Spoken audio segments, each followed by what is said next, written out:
tema da palavra hoje, o sucesso da obediência, o sucesso como fruto da obediência.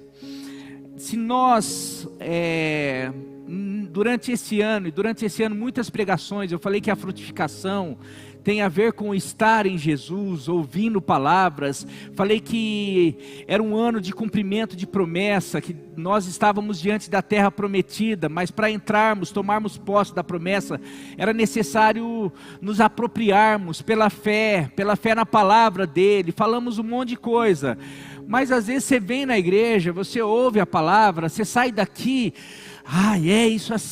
vou fazer, vou viver, só que você sai daqui e às vezes não consegue viver nem um décimo daquilo que você ouve, aquilo que você ficou animado, porque você sai ali, já tem a sogra, já tem o marido, já tem o patrão, já tem as dívidas, já tem um monte de coisa que você fala assim, nossa, acho que não é para mim esse negócio de vida, de felicidade, não, a minha vida é difícil. E eu falo assim que Deus tem uma vida abundante. E eu queria, antes da gente começar a fazer uma análise, eu queria ler alguns textos que comprovam isso que eu estou falando. Tanto para esse ano, porque esse ano, o ano da frutificação, nasceram os frutos. Eu frutifiquei. Agora o próximo ano, o ano da expansão, tem tudo a ver com crescimento, com a gente avançar, conquistar. Pastor, da onde você tira isso? Vamos lá. Quero ler alguns textos. O sucesso da obediência, isso daí significa que nós fomos chamados para ser bem-sucedidos, bem-aventurados, mais do que felizes, realizados. Não tem só a ver com dinheiro. Tem muita gente que tem dinheiro e não é feliz. Tem muita gente que não tem dinheiro, ele tem o suficiente, Deus o provê com aquilo, com o alimento, com as necessidades, e ele é muito feliz, ele é próspero. Próspero é alguém que é feliz, é realizado, ele não tem falta de nada. Ser próspero não é ter sobra. Ser próspero é não sentir falta de nada. E quando eu sentir falta de nada, não é só de bens materiais. Ele não sente falta de paz, ele não sente falta de alegria, ele não sente falta de amizade, ele não sente falta de companheirismo, ele não sente falta de nada. Essa pessoa é uma pessoa próspera, e Deus nos chamou para sermos um povo próspero. Amém? Onde que está escrito isso, pastor? Vamos lá. Eu poderia aqui, a Bíblia está repleta de textos. Eu peguei 2 no Antigo Testamento e 2 no Novo. Vamos lá. Deuteronômio 11, de 13 a 17, diz assim. Poderia ler capítulos e mais capítulos, mas vou resumir aqui. Deuteronômio 11, 13 a 17, diz assim: portanto, se vocês obedecerem fielmente aos mandamentos que hoje dou a vocês, amando o Senhor, o seu Deus, e servindo de todo o coração e de toda a alma, então, no devido tempo, enviarei chuva sobre a terra, chuva de outono e de primavera, para que vocês recolham seu cereal e tenham vinho novo e azeite. Era o alimento deles. Ela dará pasto nos campos para os seus rebanhos, e quanto a vocês terão que comer e ficarão satisfeitos. Por isso, tenham cuidado para não serem enganados e levados a desviar-se para adorar outros deuses e prostrar-se perante eles. Caso contrário, a ira do Senhor se acenderá contra vocês, e ele fechará o céu para que não chova e para que a terra não produza, e assim vocês logo desaparecerão da terra que o Senhor está dando a vocês. Aqui é uma promessa que o Senhor estava dando, eu vou dar a terra. Essa terra que vocês estão entrando, além de eu expulsar todos os inimigos, se vocês continuarem me obedecendo, eu vou mandar chuva, eu vou abençoar o pasto, eu vou abençoar, vocês não vão ter falta de nada. Sempre você vai ver isso daí. Olha, hoje eu ponho diante de vocês a bênção e a maldição, a vida e a morte, e Deus fala assim: escolha, pois, a vida. São sempre escolhas. Deus, ele não é um Deus que obriga, ele não obriga ninguém a acreditar nele, a obedecer os seus caminhos. Ele coloca, ele propõe. Eu coloco diante de vocês a minha palavra, os meus ensinos, os meus mandamentos. Vocês podem escolher. Lógico que ele fala, escolha obedecer, porque eu quero que vocês tenham vida, eu quero que vocês sejam bem prósperos, felizes. Vamos lá, Josué 1, 7, 8. Diz assim: somente seja forte e muito corajoso, tenha o cuidado de obedecer a toda a lei que o meu servo Moisés ordenou a você. Não se desvie dela, nem para a direita, nem para a esquerda, para que você seja bem sucedido por onde quer que andar. Não deixe de falar as palavras desse livro da lei, e de meditar nelas de dia e de noite, para que você cumpra fielmente tudo que nele está escrito. Só então os seus caminhos prosperarão, e você será o quê? Será, está lá para baixo. E você, só então, se você meditar, se você falar, se você não se desviar, nem para a direita, nem para a esquerda, do livro da lei, dos meus conselhos, dos meus mandamentos, se você fizer isso, então os seus caminhos prosperarão, e você será bem sucedido. Meu querido, tem mais diversas palavras. Você pode ir para o Salmo 1, aquele que não anda segundo o conselho dos ímpios, nem se assenta na roda dos escarnecedores, nem se detém no caminho dos pecadores. Antes tem o seu prazer na lei do Senhor, e na sua lei medita de dia e de noite. Ele será como árvore plantada junto a ribeiros de água, que dá o seu fruto no tempo certo, e cujas folhas não caem. E tudo que ele fizer... E assim a gente poderia ir citando muito. A palavra então, é que tem gente que só, a prosperidade é dinheiro, ser rico, se você servir o Senhor você vai ter BMW. Não, isso não está escrito na Bíblia. Não, se servir o Senhor você vai ter mansão. Não, não está escrito na Bíblia. Mas na Bíblia está escrito, se você servir ao Senhor, se você obedecer, você vai ser próspero, você vai ser bem sucedido, você vai ser mais do que feliz. Isso a gente não pode negar, porque senão a gente vai ter que... Peraí, o que a gente faz com esses textos? Vamos lá para o Novo Testamento? Poderia falar muito também. Vocês vão entender porque eu estou falando isso daqui. O próprio João 15, 4 e 5, diz assim: permaneçam em mim, e eu permanecerei em vocês. Nenhum ramo pode dar fruto por si mesmo, se não permanecer na videira. Vocês também não podem dar fruto, se não permanecerem em mim. O que é isso, permanecer em mim? Se vocês não ouvirem a minha voz, se vocês não fizerem o que eu falo, o que eu mando, quem permanece em Jesus é aquele que segue o que Jesus fala, segue o que Jesus faz, entende, fala, não eu quero que a minha vida esteja arraigada nele, eu quero que ele me puxe, eu quero fazer parte da vida dele. Agora eu não posso fazer parte da vida dele vivendo algo que não tem nada a ver com essa videira. O que a videira dá? O que ela produz? Produz uva. Não, mas eu quero estar ligado nele, mas eu quero produzir azeitona, abacaxi, morango. Então você não está na videira, porque se estiver na videira, você vai ter que produzir uva.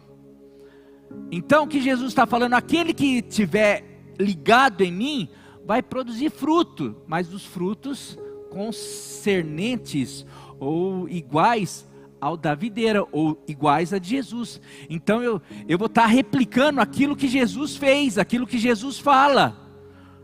Amém? Vamos lá, 5, eu sou a videira, vocês são os ramos. Se alguém permanecer em mim e eu nele, esse dará muito fruto, pois sem mim vocês não podem fazer coisa alguma. E por último, meus queridos, para a gente começar a trazer as lições, Mateus 7, 24 e 25. Mateus 7, 24 a 25 é o final de Mateus 5, Mateus 6 e Mateus 7. É o final do Sermão da Montanha, que é o que as pessoas, os teólogos, eles falam que é o resumo do Evangelho. Jesus traz um monte de ensinamento. ali, quebrando alguns paradigmas dos judeus ali. Ele fala sobre perdão, ele fala sobre amor, ele fala sobre esmola, ele fala sobre um monte de coisa. Traz alguns ensinos, e ele começa a falar, vai falando sobre tantas coisas, que você pode ler do capítulo 5 ao capítulo final do capítulo 7. E no final, ele fala isso daqui: portanto, quem ouve estas minhas palavras, que palavras? Os seus ensinos, ali no caso, ele resumindo muito do Antigo Testamento, ele trazendo uma nova, não um novo ensino, mas explicando o que o ensino. Porque, por exemplo, aquele que adultério, quem adultera tinha que ser apedrejado. Para o adultério o adultério era a prática externa. Jesus vem falar assim: não, o adultério não é só externo. Existe algo dentro do coração do homem. Existe algo no coração. Então, esse sermão, Jesus vem falando assim, vem mostrando que tem muita coisa dentro do homem. Não, eu não mato aquela pessoa, mas eu odeio. Eu não mato assim, eu não pego o revólver, eu não vou lá, dou um tiro nele, mas eu sonho que eu estou matando. Eu olho, se eu pudesse, se meus olhos saíssem raio igual do Superman, eu já teria fuzilado, aquela pessoa já teria morrido. Então o que Jesus vem falar assim, essa pessoa que tem esse coração cheio de ódio, ele já cometeu o assassinato no seu coração. Então essa pessoa, homicídio não é só... Jesus vem ensinando um monte de coisa, porque os fariseus, os judeus da época se achavam os bambambãs, porque nós fazemos isso, nós não sei o quê, e eles gostavam de ver quem fazia, porque era tudo visível. Olha, que ele tá fazendo isso, mas no coração, Jesus chegou a chamá-los de sepulcro calhado, sepulcro cheio de... Sabe o que é sepulcro caiado? O que tem dentro do sepulcro? Cadáver. Você acha que ossada, coisa podre, coisa que não cheira bem. Fala assim, vocês são por dentro isso daí. Só que vocês colocam uma tintura de cal para parecer bonitinho. Por fora vocês estão bonitinho, mas por dentro existe podridão dentro de vocês. Jesus nesse sermão ele vem falar um pouquinho sobre isso, que não é só o que a gente faz, não é só tocar guitarra, não é só cantar, não é só pregar, não é só colocar uma roupinha e falar estou indo para a igreja, paz do Senhor, porque isso daí a gente pode fazer, mas o que vai dentro do meu coração? Como andam os meus pensamentos? Como andam as minhas atitudes aonde ninguém vê? Como que anda o meu celular? Como que anda as buscas do meu celular? E assim vai. E Jesus, terminando esse sermão, ele diz: portanto, versículo 24 do capítulo 7. Portanto, quem ouve estas minhas palavras e as pratica, olha só, quem ouve e faz o quê? Só ouvir não adianta. Ele faz questão, e daí eu poderia também colocar um monte de texto. Eu vou pegar só mais um texto aqui para vocês perceberem a diferença de ouvir, conhecer e até acreditar, mas não praticar. Porque é isso que às vezes a gente fica frustrado na igreja. A gente ouve uma palavra que Deus tem promessa para nós, Deus tem uma vida abundante, Deus tem não sei o quê, e a gente acha assim, não, isso daí é por passado, ou não, o pastor está me enganando, ou a gente ouve um monte de coisa, mas a gente não pondera que eu posso estar sendo apenas um ouvinte da palavra, e a promessa é para quem ouve e... Às vezes o problema não é que Deus está demorando, o problema não é que o pastor está equivocado no tema que ele escolheu, problema não é que Deus tem preferidinho, porque eu vejo prosperar, Deus abençoar, e daí às vezes eu não, e às vezes eu fico, mas o que está acontecendo? E eu começo a ficar assim, porque... não, nosso Deus, Ele não é o mesmo ontem, hoje, será para todo sempre, como a palavra fala. Ele mudou, porque hoje, não, o tempo mudou, nós mudamos. Não, nós mudamos, mas a palavra dele não muda. Ele diz, aquele que ouve e as pratica, será como um homem prudente que construiu a sua casa sobre a rocha.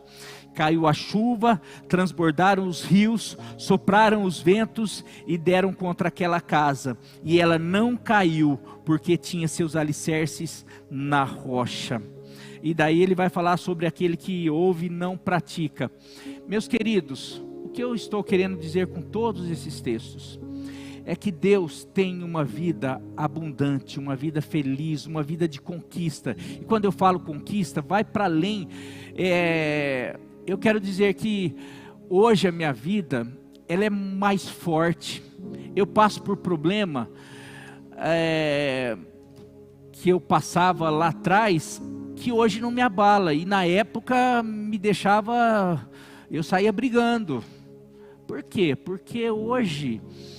eu, além de ouvir, de conhecer e de acreditar, eu procuro praticar. Então hoje eu já sou uma pessoa que tenho a minha vida mais construída, minha vida já está mais firmada. Então eu tenho condição de passar por algumas perdas, passar por algumas situações, e de repente aquilo não me levar para uma depressão, ou aquilo não me levar para não, eu quero pegar um revólver e matar, não, eu quero fazer não sei o que, não, porque eu vivo a promessa de Deus, porque hoje eu conheço, eu ouço e eu pratico. E não é só porque o que Deus está falando aqui é que tudo que você fizer você vai prosperar, mas para quem? Para quem não se desviar da palavra dele, nem para a direita e nem para a esquerda. Eu vou traduzir, para aquele que ouve e pratica do jeito que é para ser praticado. Não aquele que ouve e que sai aqui escolhendo, não, isso eu faço, não, isso não tem jeito, e você vai para esse sermão e assim por diante. Eu sei que, meu querido, eu estou falando algumas coisas e eu vou entrar em alguns pontos delicados aqui. Nós, por nós mesmos, nós jamais vamos conseguir viver uma vida de obediência total. A gente aqui não vai ser perfeito, mas eu quero dizer algo, o Espírito milita contra a carne, Paulo fala, e a carne milita contra o Espírito. Mas aquele que é guiado pelo Espírito, o Espírito obedece aquilo que o Pai manda. Quando Jesus está num conflito, eu estou chegando para a cruz, eu estou prestes a experimentar o pecado de toda a humanidade, eu estou prestes a ser humilhado, a viver a humilhação, a vergonha, o escárnio, eu estou prestes a experimentar o abandono do meu Pai, porque eu sei que a hora que o pecado da humanidade pairar sobre mim, meu Pai vai virar o rosto, porque Ele não pode contemplar o pecado, e tudo isso está me angustiando demais. Eu estou orando, mas não estou conseguindo, a minha carne está falando, vaza, sai fora dessa, você é um profeta poderoso, os gregos estão querendo que você vá lá para a Grécia ensinar a tua sabedoria, você ensina, você não precisa passar pela morte. Esses dias até um ex-ator, porque não está aparecendo mais em nenhum lugar, porque fala, embora seja alguém inteligente, mas é um daqueles que Romanos descreve, se achando sábio se tornou louco. Ele falou assim, não, você sabe o mal do cristianismo foi Jesus ter morrido.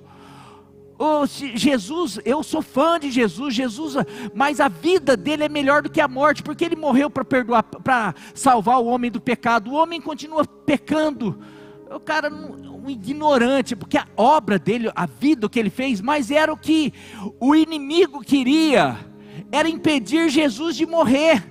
E Satanás falou, você não precisa morrer não, eu já te dou todos os reinos. Você não precisa ir para a cruz para depois ir para o trono. Eu já te dou o trono do mundo. Foi isso lá no deserto.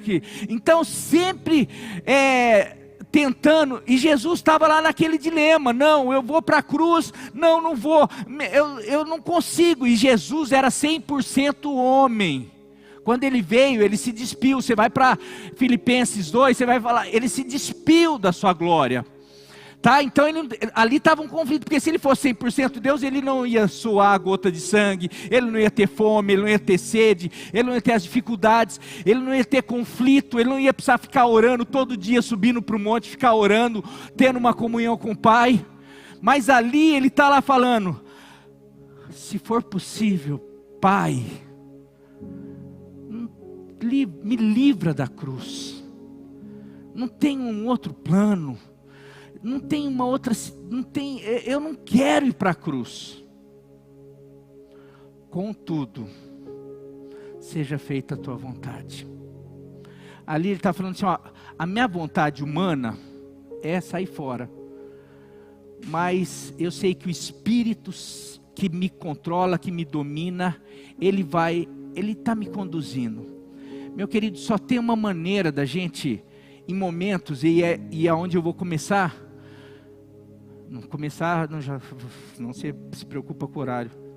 Não tem um negocinho aqui, já tiraram, né? Mas estou acompanhando aqui. Nós, por nós mesmos, meu querido. Lá no Sermão do Monte, vai falar, Jesus falando, se alguém te bater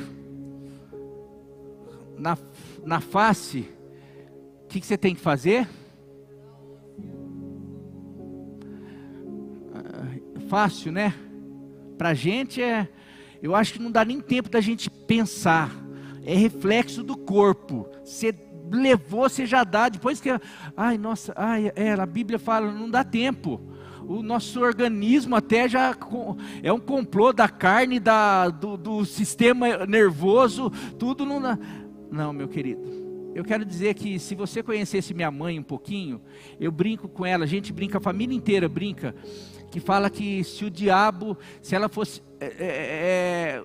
chegasse em casa, ela ia tratar o diabo assim, de uma maneira, porque mulher que tudo que ela já passou, se ela contasse algumas historinhas para você, do que ela já passou, eu lembro que ela já começou a me treinar desde cedo, porque ela contava história, eu ficava com raiva, daí ela falava sobre perdão para mim, eu ficava assim, nossa, mas nunca, eu tinha raiva de umas 5 pessoas, eu fui perdoar depois, lá na frente, porque ela contava as histórias, ela já tinha maturidade, eu contava para uma criança o que ela passava, eu ficava assim, eu quero matar, quando eu encontrava, se eu tivesse raio nos olhos, a pessoa morria, mas ela sempre assim, mas por quê? Ela falava sobre o Espírito Santo, fazei morrer as obras da carne, a nossa natureza, mediante ao Espírito Santo. O Espírito Santo a gente precisa. E daí eu pergunto, falando tudo isso para quê? Como que foi teu ano? Você teve uma vida abundante? Você teve uma vida de frutificação? Você pode chegar aqui e falar assim, pastor, hoje, se Jesus aparecesse aqui, eu ia apresentar os frutos. Ou eu ia chegar para ele e falar assim, meu Deus, esse ano, olha, eu vivi a vida abundante que o Senhor conquistou para mim na cruz. Eu conquistei tudo que o Senhor conquistou na cruz. Eu me apropriei, eu tomei posse pela fé. Eu sou uma pessoa que posso ser exemplo. O Senhor me colocou em lugares estratégicos, assim como José, assim como Daniel, assim, porque hoje você falar assim, não, acho que não, hein? E daí o que eu estou querendo dizer é que se a gente não chegou, e se a gente tem, e daí cada um tem um grau. Você perguntar para mim, eu não cheguei como eu queria, mas eu cheguei com algumas coisas. Eu cresci, eu conquistei, algumas coisas eu melhorei muito, eu me apropriei de algumas promessas, tem algumas que eu não sei se era para esse ano ou para o ano que vem, mas em cada palavra eu ia aprendendo, pegando. Eu queria saber você. Daí você pode falar assim: pastor, eu não sei, eu estou chegando no final do ano frustrado. Eu quero dizer que a frustração não vem de Deus. Ou talvez agora, nessa análise, pode vir do Espírito para te levar a ponderar isso. E eu queria chegar com essa pergunta: será que você viveu a prática de tudo que você ouviu? Ou melhorar essa pergunta: você praticou tudo aquilo que você ouviu? Ou tudo aquilo que você sabe? Ou tudo aquilo que você crê? Tudo aquilo que foi passado de Deus para você? Da palavra dele? Você pode falar assim: não, eu não me desviei nem para a direita nem para a esquerda. Eu peguei esses... E daí, para te ajudar, eu quero... Em relação a quê, pastor? Em relação a algumas coisas. Por exemplo, primeiro, em relação a Deus. Você colocou em prática o primeiro ensinamento: amar a Deus sobre todas as coisas. Você viu em Deuteronômio? Ame o Senhor de todo o teu coração, de toda a tua alma. Isso daí está no Novo Testamento também. Os dois mandamentos que ficaram: amar o Senhor teu Deus de todo o coração, toda a tua alma, toda a tua força, com todo o teu intelecto, tudo aquilo que colocar Ele em primeiro lugar. E depois, o segundo, amar o próximo como a ti mesmo. É só colocar como Ele foi prioridade para você. Aonde Ele estava em relação a cansaço, em relação a serviço, em relação a tudo que você tem, tudo que você... Como que foi esse ano? Em relação a Deus, Ele foi... Você pode falar assim: não, Ele foi prioridade para mim. Ele estava aqui, ó. As demais coisas, por isso que foram acrescentadas, porque Ele foi primeiro. Eu tive situações na minha família, mas não foi suficiente para roubar o foco dele. Porque às vezes a gente vai tendo problema, a gente vai tendo situações, mas a gente precisa fazer igual Neemias. Neemias estava fazendo uma grande obra porque Deus o tinha comissionado. E começou um monte de gente, um monte de coisa, um complô lá para ele. Daí chega uma mensagem: fala para ele vir aqui conversar comigo, senão ele vai sofrer uma situação, porque eles estão falando isso. Neemias levanta e fala assim: fala para ele que eu não vou, porque eu estou fazendo uma grande obra. Ou seja, eu tenho uma prioridade, é fazer aquilo que Deus me chamou para fazer. Como que foi isso na tua vida? Segundo, em relação a nós mesmos. E a nós mesmos, eu queria que você colocasse a nossa carne, os nossos sentimentos, as nossas vontades, o nosso egoísmo. Como que você agiu em relação a tudo isso, os dilemas? Vou na igreja, não vou na igreja? Vou contribuir com o projeto Ezequias, não vou contribuir? Vou servir os meus irmãos, vou servir a igreja, vou começar a buscar mais a Deus, eu vou começar a tentar melhorar. Não, eu não tenho vontade, mas a minha vontade... a palavra de Deus fala que a minha vontade está em segundo lugar. Minha vontade é a minha carne. Eu preciso ser guiado pelo Espírito, não pela minha vontade, não pela natureza.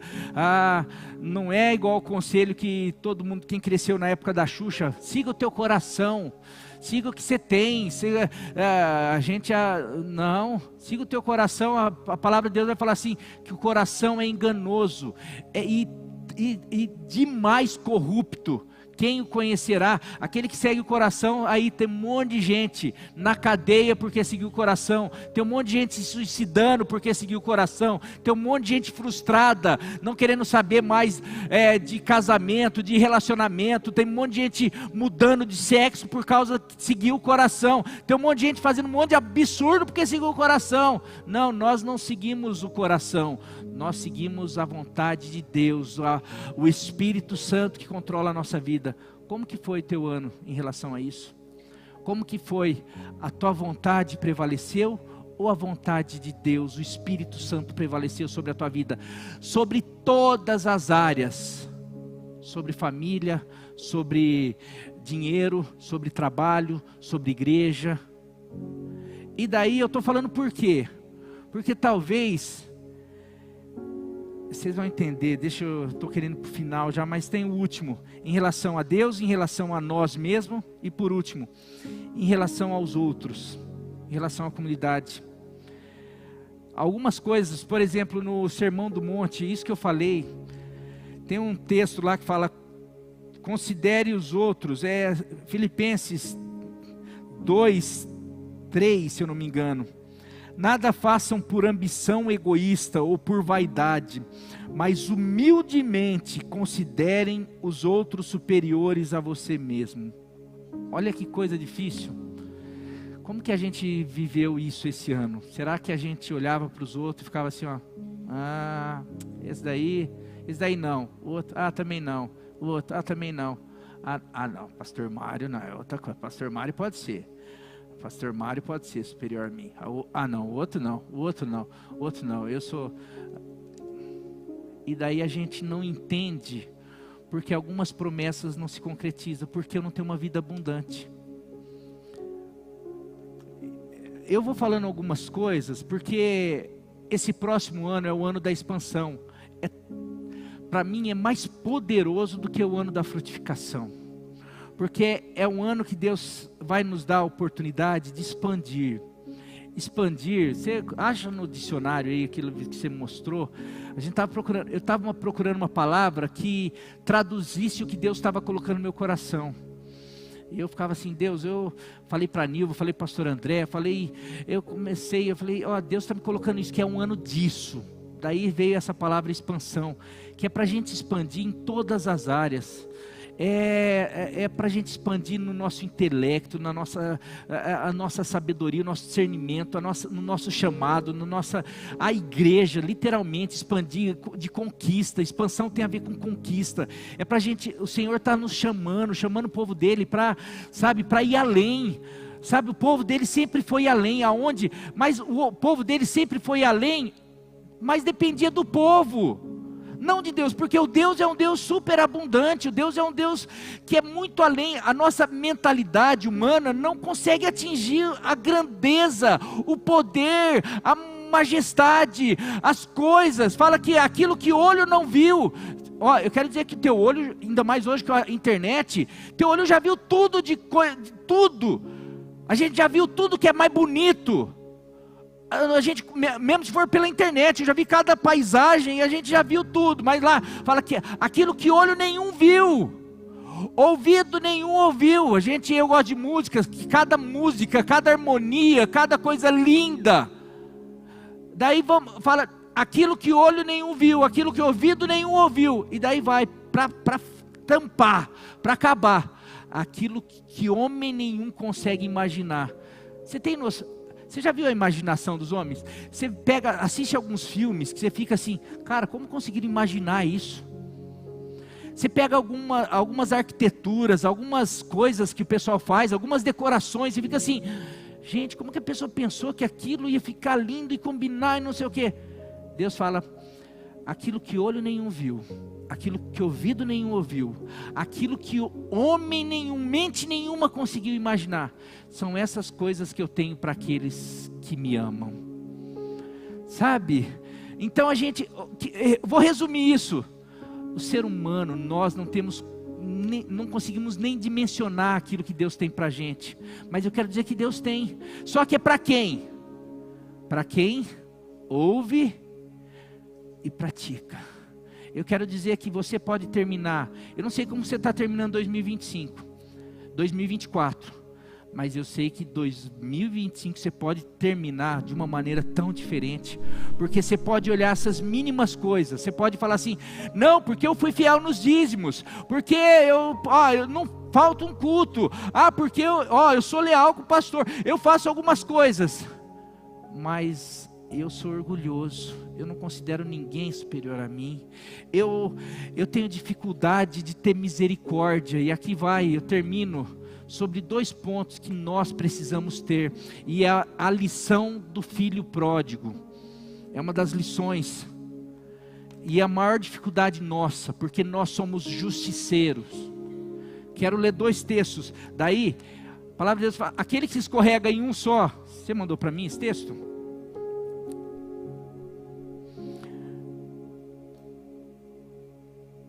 Tiago 2:20, pois quem obedece a toda lei, mas tropeça em apenas um ponto, torna-se culpado de quebrá-la inteiramente.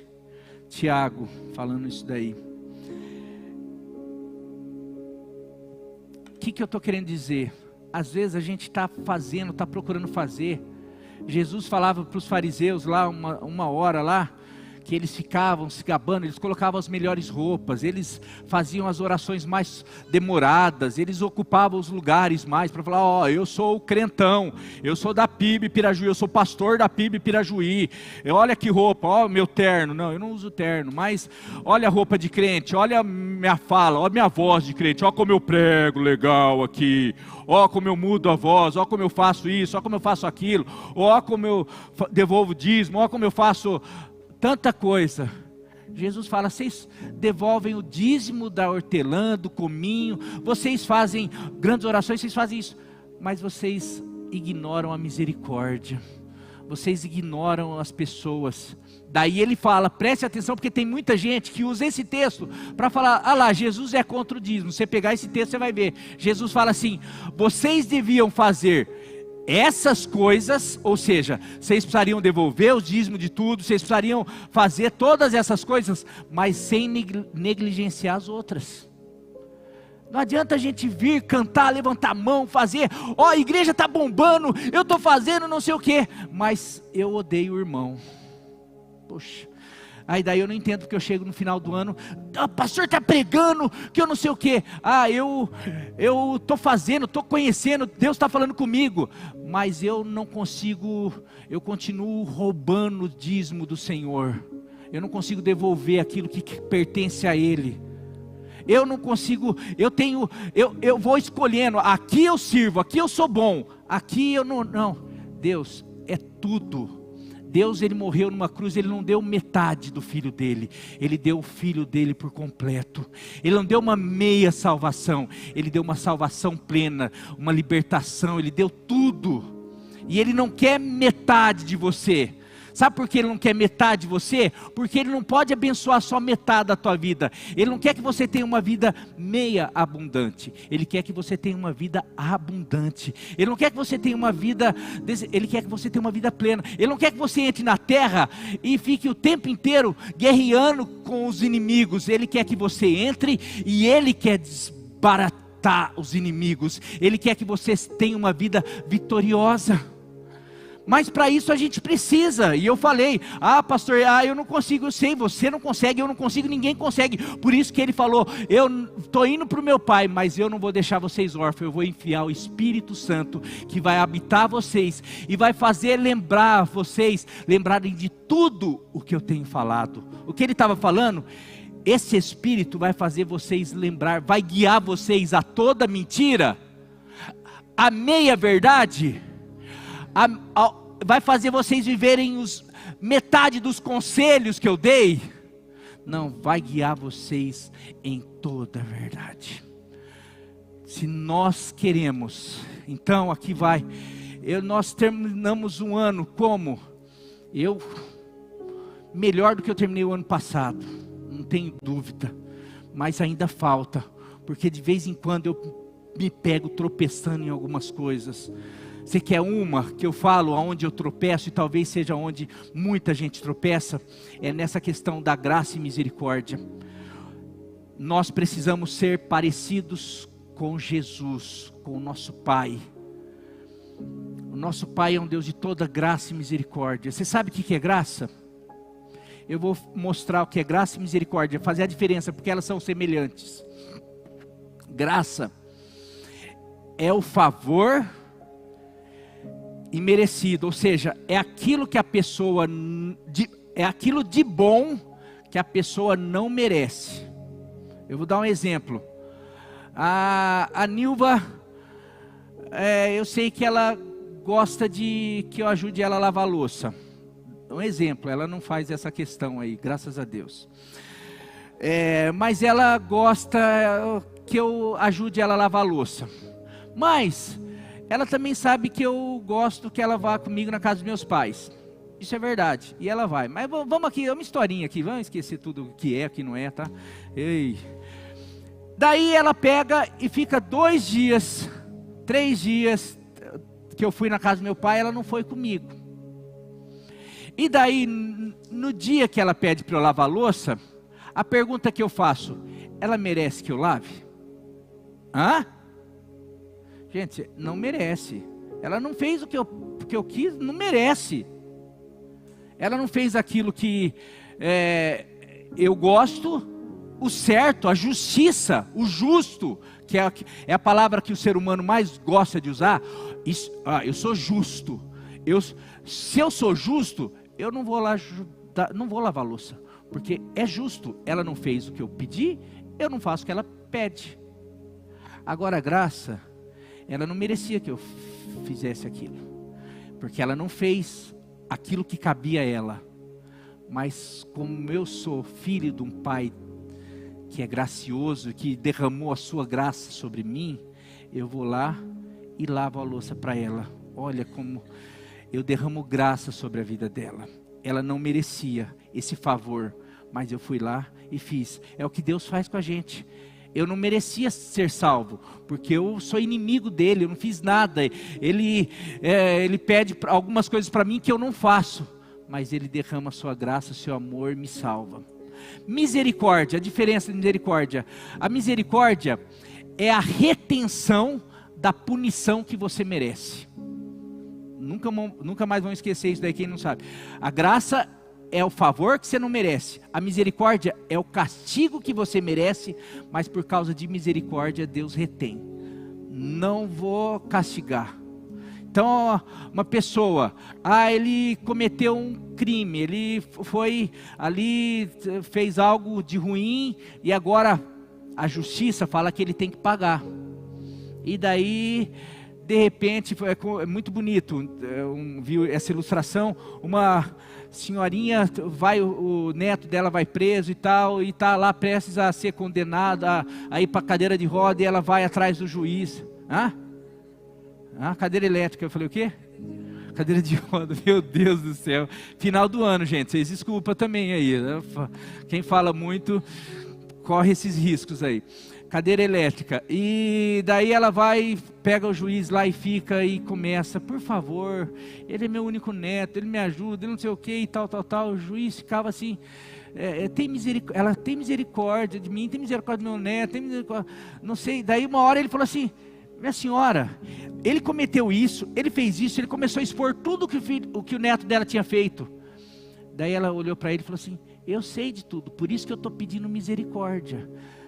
Se eu quisesse que o senhor levasse isso em consideração, eu ia falar assim, faz justiça. Eu não estou pedindo justiça. Se o senhor fizer isso, o senhor vai estar fazendo justiça. O que eu estou pedindo é misericórdia, é que o senhor livre ele disso. Dá para entender o que é misericórdia? Eu lembro, paixão do miserável, misericórdia, tem uma palavra aí que eu não lembro, muito bonita, mas é isso. Agora a pergunta que eu faço, a gente tem agido assim com as pessoas?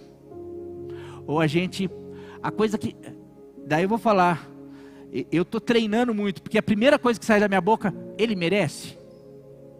Ele merece? É automático para mim. Pense em alguém injusticeiro, é o vosso pastor. E daí Deus vem e toda hora está falando, oi? Não senhor, eu sei, não é assim, não tem nada a ver com mérito, é graça e misericórdia. Eu tenho, aqui está a prova, eu estou falando minha falha, mas aqui está a prova, Nilva, que constantemente eu tenho me policiado nisso, e eu tenho estendido graça e misericórdia, porque Jesus fala que a nossa ira não produz, não opera a justiça de Deus. A justiça de Deus, a gente vive assim, Deus é justo. Se Deus fosse justo igual você é justo, você estaria no inferno, a humanidade estaria condenada. Graças a Deus, a justiça de Deus é outra, meu querido. E nós, como filhos dele, precisamos começar a fazer isso. Porque senão a gente vai estar lá cantando, a gente vai estar fazendo, a gente vai estar se achando os crentes, e vai chegar no final do ano, puxa, não prosperei, não rompi, não fiz, não estou tendo uma vida abundante, eu não entendo por quê. Porque você não tem praticado o sermão da montanha. você não tem feito aquilo, você não tem colocado. Ah, mas eu vou na igreja tal, eu vou. Isso daí todo mundo vai. Ah, não, mas então posso ficar. Não, e na igreja também está aqui, você congregar e tantas coisas. Mas aqui, depois dessa coisa, tudo isso falado, você deve estar se sentindo assim, pastor, ai de mim, então não tem jeito de eu conquistar a terra para mim. Eu não vou ter então eu entendi porque eu não frutifiquei, porque ter graça e misericórdia da pessoa que mora 500 quilômetros longe de você é bom, mas você ter graça e misericórdia com um parente, fala a verdade. Ter graça e misericórdia com quem mora do teu lado. Ter graça e misericórdia com as pessoas que você sabe, gente que trabalha com você, que folga com você. A Bíblia fala para ter. Só para amar o inimigo. A Bíblia fala, sabe, você quer viver uma vida abundante? Você quer viver a expansão nesse próximo ano? Então que você possa realmente ponderar tudo que você viveu, como foi a tua vida em relação a Deus, porque talvez isso possa ser um parâmetro para o tanto que você frutificou, ou talvez você tenha frutificado, você está igual eu, mas você fala assim, cara, eu podia ter feito muito mais, porque com Deus, se a gente tivesse a noção, eu não lembro que pastor que fala isso, se a gente tivesse a noção do poder de Deus, e da autoridade que Ele outorgou aos seus filhos, a gente viveria uma vida muito mais extraordinária. Mas a gente não vive porque a gente não consegue colocar em prática muitas coisas. A gente falou sobre fé, falou sobre palavra. E para terminar, eu termino falando o seguinte, que se você, independente de como você terminou esse ano, independente de como você viveu esse ano, a gente pode contar com aquilo que eu falei que a gente precisa praticar. As misericórdias do Senhor se renovam a cada manhã. Independente do que você praticou, você deixou de praticar esse ano. Eu sei que amanhã, nem passou para o outro ano, amanhã ainda esse ano, mas amanhã, sabe o que é misericórdia também? A misericórdia do Senhor se renova a cada manhã.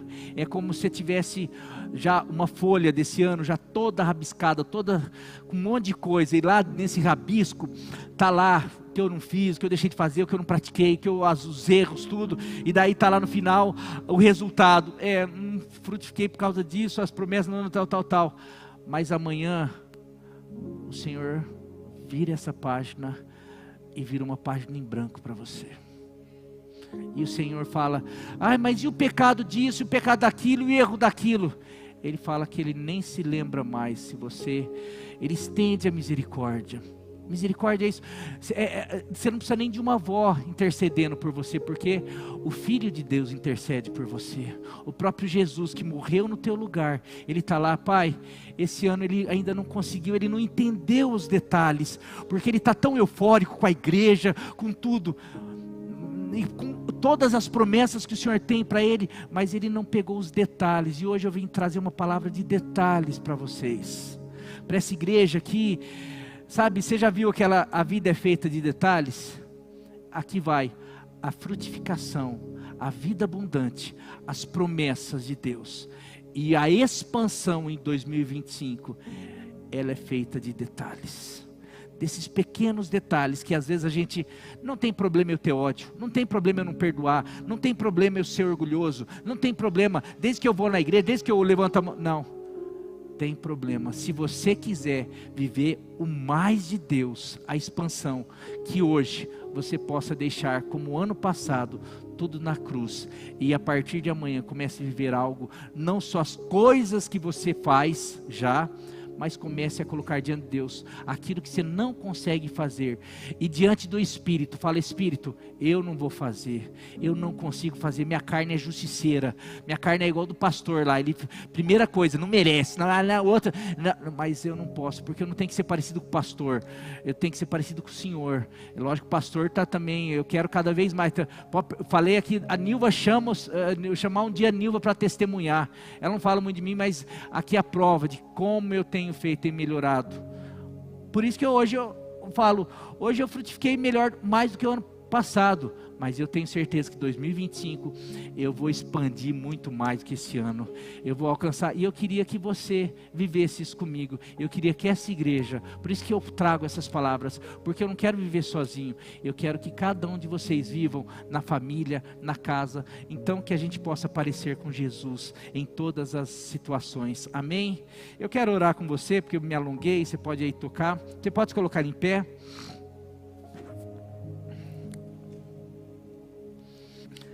Coloque diante de Deus aí quais são, eu falei sobre uma análise desse ano, aonde que você acha que mais talvez tenha falhado em relação a Deus, em relação às tuas, o teu eu, as tuas vontades, a tua carne, a tua natureza, ou em relação ao próximo.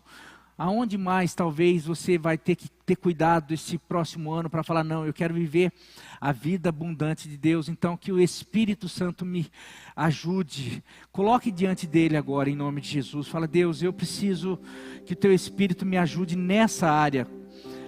Quando nós confessamos diante de Deus, eu quero um momento de confessar. Você possa confessar aí.